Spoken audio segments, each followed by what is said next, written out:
Hey everyone, this is Russell Brunson, and welcome to a special California, LA edition of Marketing in Your Car. Welcome to the Marketing in Your Car podcast, where you can increase your traffic, conversions, and sales in just 10 minutes a day. And now, here's your host, Russell Brunson. All right, guys, I'm here with Dave Woodward tonight. How you doing? Hello. We just got done at Ty Lopez's house filming a bunch of video promotions for the big promotion they're going to do for ClickFunnels next week. Last webinar promotion they did $1.8 million. So it was worth flying to LA to contact someone in your Dream 100 to get them to hopefully make you at least that, if not more. Actually, our goal is more. So we're going to try to do $2 million, which would be amazing. And then tomorrow at 9:15 in the morning, we are going to go film with Marcus Lemonis an episode of The Prophet. How insane is that? People always ask me if we're on the show as like a business, and no, we're not on the show as a business. There's another business, and we're coming in as like the internet dudes, funnel dudes. It's gonna be so crazy. Anyway, we want to do a late night impromptu marketing your car because I just had this crazy, powerful marketing experience. I was telling Dave what happened, and then we were both like at the same time like, this needs to be a podcast. Okay, so on eBay today. So most of you all should know at this point in life that, or in the podcast, that I am a Mormon. If you're not, then I drop it all the time, and I'm not shy of it. I'm proud as can be, and just want you so you should know that at this point, right? And so in the Mormon faith, there's a book called the Book of Mormon. Ooh, that's kind of pretty complex, right? So there's this book that is amazing. And in 1830 was the first printing of it, and there were 5,000 copies printed. And it was cool because it was printed where it's like, instead of like, if you look at it today, it's like, it looks like scripture, right? Like chapter and verse. This was like, it looked like just like a novel, like a book. There was no chapter and verse back then when it was first printed. There were 5,000 copies. And as of today, there's probably only, they speculate there's only 500 of them still in circulation. The rest have been destroyed or whatever, they're gone. And a couple years ago, I saw one on eBay that sold for $120,000. And I was like, oh, how cool is that? So anyway, I only go to eBay about once every probably 4 or 5 months. When I do, I go and I search for every term on earth that I'm interested in, and I end up spending way too much money. So I search for, I can tell you that terms I search for. Is that interesting? Yes, it definitely. Matt Fury, Farmer Burns, Rare LDS, Rare Mormon, Rare Marketing, Dan Kennedy, Rare, Tony Robbins, Rare. Anyway, these are all anyway, I've saved. Someone will send you something now. Yeah, now you know what I'm looking for. But I always, like those things I always search for. J. Abraham Rare, Chet Holmes. I'm looking for things I don't own, so I always look for rare or unique or.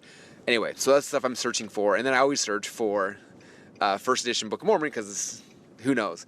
Anyway, and last time I checked earlier this week, there was two. One of them was listed for $70,000. One was listed for $33,000. I'm like, $33,000? Like that's like $90,000 discount from the other dude who bought one like a couple years ago when I saw it. So I'm like, oh, how cool would that be? And I'm like, I'm not going to pay $33,000 for a book. That's completely ridiculous, right? But of course, like there's a little watch button. So I watch it and I'm like, oh, I'm just going to watch and see how much some dude ends up paying for this book, right? So I'm watching it and I'm looking at it. And then like every day I go back and then like eBay texts you on your phones like, hey, somebody else looked at this. You should go look again. I'm like, oh, okay. So I look again, and like all these things to get me engaged in the process. And so finally, like one day, a couple days ago, I looked down. There's this spot where you can like, it was to buy it now for $33,000, which was like, oh my gosh, like someone's gonna get this for $33,000. And then they had a button next to it that was like, you can make an offer. So I was like, I'm gonna make an offer. And so I made an offer that is ridiculous when you think about what it's a book, right? But I was like, I could realistically like justify this. So I put in an offer for a price. And then like an hour later he rejected it. I'm like, dang it, you couldn't reject my price. Like that was a lot of money for an old book that is falling apart. And I'm like, dang it. So I'm like, so I'll just wait. So then like I'm about to come here to LA. So I look down, there's like 4 hours before the auction ends. I'm like, I don't really need it. And I'm sitting there talking to Brent and Steve and a couple guys in the office. I can't remember who it was, but start talking about like, oh, can you imagine how cool it would be to have that book and like read it to your kids and like let them hold it and then like actually read the entire thing to them through like one of the original books, one that Joseph Smith probably handled, or maybe, one of the, whatever it was. And I was like thinking about it. I'm like, oh, and he was thinking like, how cool that'd be just for yourself to like read that and like be able to read one from back in the day. And like, I was like thinking like, oh, how cool that'd be. And I was like, I have to have it now. Like I can't, like I told Dave, I've now experienced that moment and it was amazing. And my kids haven't had a chance to experience it yet. And I want them to experience it so bad, like, because I experienced it. It was amazing, even though it was in my head, but I imagined it, and I want to have that experience with them now. Anyway, long story short, I didn't win the auction. No one did. It ended. Oh, because I made a new offer. So I made another offer. That I was like, there's no way he's going to say no to this. I put that offer, and then he just ignored it. Didn't even, like, reject it. He ignored it. And I'm like, he's got to be playing, like, it's like a game. I'm like, I'm sure he's going to wait till, like, it's like the game Chicken, right? Two people are, like, driving cars at each other, and one dude steers off the last second.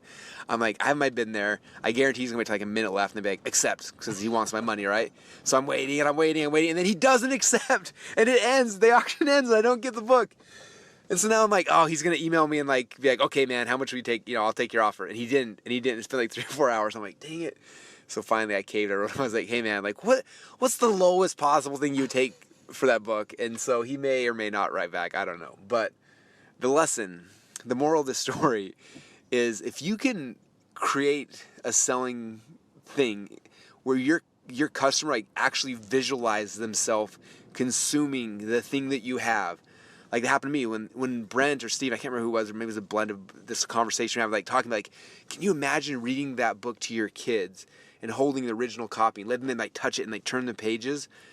And I did. And when I had that vision in my head, I couldn't get it out. Like, I wanted that experience because I had experienced it already. I wanted to share that experience with other people, but I couldn't unless I consumed, unless I bought. And so think about that. Like, how can you create, in all your selling, your webinars, your sales videos, your letters, your videos, like everything you're doing, how do you create an experience where they visualize it so strong that they can't live without it? And when you do that, that's how you close book sales for $33,000 a book, which is insane. And right now we're driving up to the Bulletproof Coffee Shop. I'm so excited. As you know now, I'm a Mormon, I mentioned earlier. I don't drink coffee, but I'm a huge fan of Bulletproof stuff. And last time we filmed Dave Asprey's book funnel here, we ate at this coffee shop. They have, like, food to die for. So we're in LA, we just drove here, and I'm about to eat everything on the menu except for the coffee. This actually goes back to having a cult following. It's because we drove half hour out of our way just because it is that good, because we had one experience. It goes back to having an experience. Yep. We'd had the experience, like, I don't care where it's at. We're close enough. We'll find a way to go re-experience what we had already experienced once before because we craved it that much. So create those cravings. The craziest thing, too, is the first time we were here, we ordered one thing off the menu. It was so good that we ordered, like, 3 more things for lunch. Then we left and we came back for dinner. We weren't even hungry, but we did it again. And I had, like, ordered, like, 3 or 4 things because I wanted to try everything because it was such a good experience. So many good marketing lessons in this whole 7 minutes and 43 seconds you've been here with me so far. So anyway. Create the experience. Create it. Have them envision it. Have them experience it in their minds, and then they will desire it in their lives. All right, guys, we're out of here. Appreciate you all. Have an amazing day. And if anyone wants to send me any rare stuff from eBay, you know my keywords. Thanks, guys. We'll talk to you guys all again soon. Hey everyone, this is Russell Brunson again. I want to thank you for listening to Marketing Your Car, and I want to make sure that you're plugging into everything that we're doing on a daily basis. And so make sure that every morning you're plugging into the Marketing Your Car training. If you go to marketingyourcar.com, you can join the email list and make sure you get email notifications when new episodes come out. And you can also get links to all the transcripts of every single show we've done in the past. But then every night, well, not every night, but most every night, I also do a Periscope show called the Marketing Quickie Show. And it's really fun. You can go to Periscope and search my name, Russell Brunson, and subscribe. And every single night you'll get a notification. It'll kind of chirp on your phone, and you'll have me jump on there and give you kind of the end of the day thoughts and ideas and marketing strategies we've been playing with during the day. And maybe even or you should go to marketingquickieshow.com, and over there you can subscribe, you can see past episodes, you can read the transcripts, you can have a bunch of fun. So thanks so much for being faithful listeners. Again, register at marketinginyourcar.com and also marketingquickieshow.com.